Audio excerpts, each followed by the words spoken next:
18 जून को हुए CPCB scientist B exam का एनालिसिस देखेंगे, क्वेश्चंस देखेंगे कैसा रहा। अच्छे खासे बच्चे प्रेजेंट रहे इस एग्ज़ाम में। तो चलिए देखते हैं क्या रहा क्वेश्चन में। सबसे पहले 2 आवर्स का paper, 50 question with negative marking. UGC net से ज़्यादा अच्छा लेवल था। न्यूमेरिकल जो थे वो गेट लेवल के आसपास थे, जैसा कि मैंने पहले ही कहा था।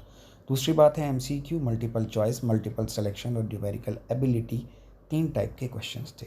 पहला क्वेश्चन, म्यूनिसिपल कॉरपोरेशन 40 एमएलडी बनाती है तो सीवेज कैपेसिटी कितनी होगी?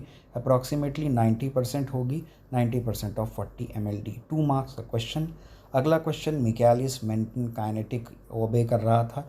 बहुत ही अच्छे लेवल का क्वेश्चन था। इसके सॉल्यूशन को हम बाद में कभी देखेंगे। अभी हम सिर्फ क्वेश्चंस की ही बात कर रहे हैं जो कि मेरे मेमोरी बेस्ड पे हैं, क्योंकि मैंने इस एग्ज़ाम को खुद दिया। उसके बाद ये जो सवाल था थोड़ा सा आसान था। आपको पता है स्ट्रेटोस्फेयर में ओजोन मिलती है और आयनोस्फीयर यानी कि जो थर्मोस्फेयर है उसमें ये सब मिलते हैं। तो इसके ज़्यादातर ऑप्शंस ठीक ही थे। उसके बाद किसने फेस आउट किया सीएफसी को? आसान क्वेश्चन, मॉन्ट्रियल अकॉर्ड जो कि 1987 में बना। NAQ 250 है तो क्या होगा? तो 250 आता है पुअर में।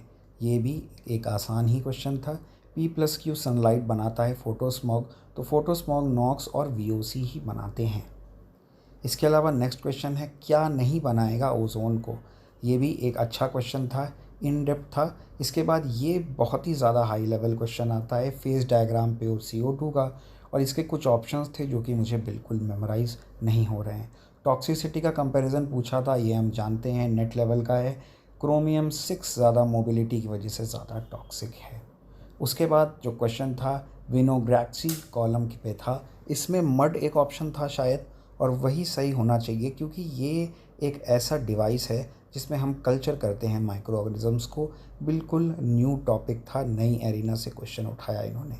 इसके बाद अगर हम देखें तो अगला क्वेश्चन है, सीपीसीबी की एक मशीन है, क्या मेज़र नहीं कर सकती? तो फेकल कोलीफॉर्म सिंपल आंसर है अगर आपके कॉन्सेप्ट थोड़े से क्लियर हैं। इसके बाद फार्मूला बेस्ड आया था कैलोनाइट, जिप्सम और डोलोमाइट के फॉर्मूले क्या होंगे? तो ये अगर फॉर्मूले में एक दो भी याद थे आपको तो सही कर सकते थे आप। थैंक्स। कोई भी नया अपडेट आएगा हम आंसर की आएगी आपको बिल्कुल बताएंगे। चैनल को सब्सक्राइब करिए। Thank you. Have a nice day.